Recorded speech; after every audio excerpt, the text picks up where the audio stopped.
Good morning, good morning. This is Abraham Walker with Ask A. Walker, your Northern Virginia real estate agent. Today is day 19 of our door knocking journal. So today we are scheduled for 3 hours of door knocking, expired listings for sell by owners and withdrawn listings. And those 3 hours will be broken down into 1 hour in the morning and 2 hours in the afternoon.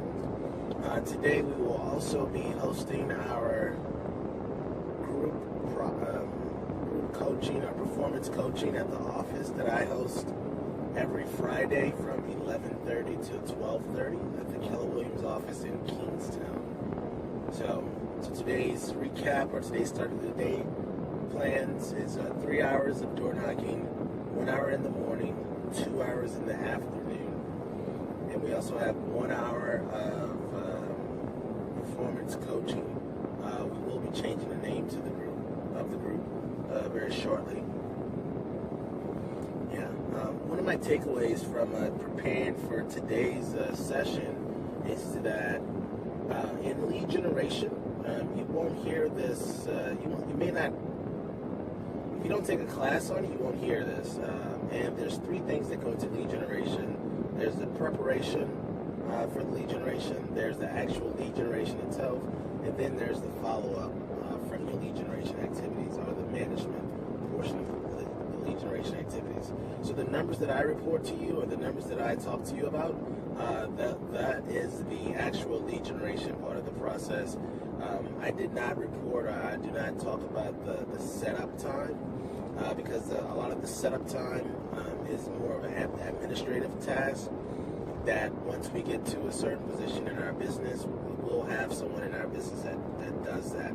So if you're an individual agent, just know that if you're going to be lead generating, there is some setup time that you want to time block out for in your business. So this morning I actually I had some free time before my role play session, and I actually shot a video of my explanation of the lead generation model. So I'm about to plug that.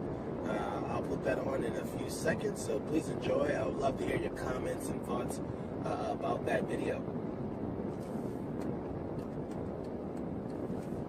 This is Abraham Walker, Ask A. Walker. This is our first whiteboard moment. There's a passage or a section in the Millionaire Real Estate Agent book.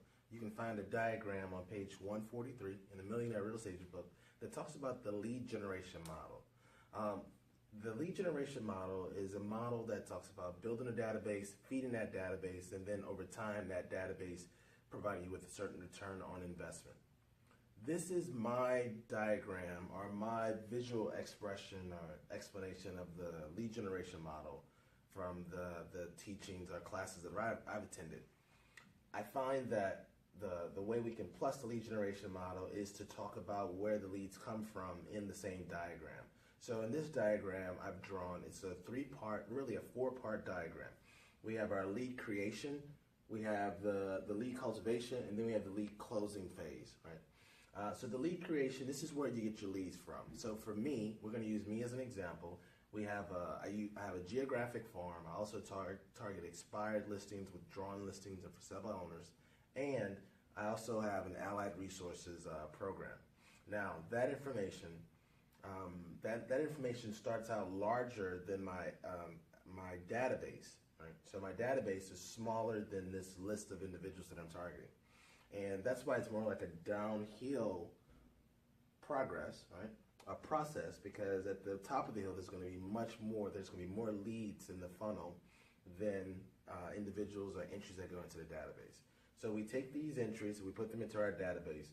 Now this circle that's around the database, well, before we get into that, let's talk about the database itself. So Gary Keller talks about this is like your business in a box, right? So the database represents your business, and it is sort of like a box. The circle represents you working that system, working those relationships with a systematic marketing approach, a systematic approach to developing relationships. In Keller Williams, we call it the 8x8 or a 33 touch program. The 8x8 and the 33 touch we'll talk about on another whiteboard video.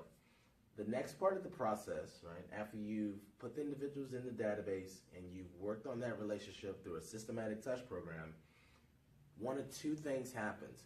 Either A, they provide you with a referral, your database provides you with a referral, that referral then goes back into your database and then you start the process with those individuals too, or that database leads to a closing or a home sale, right?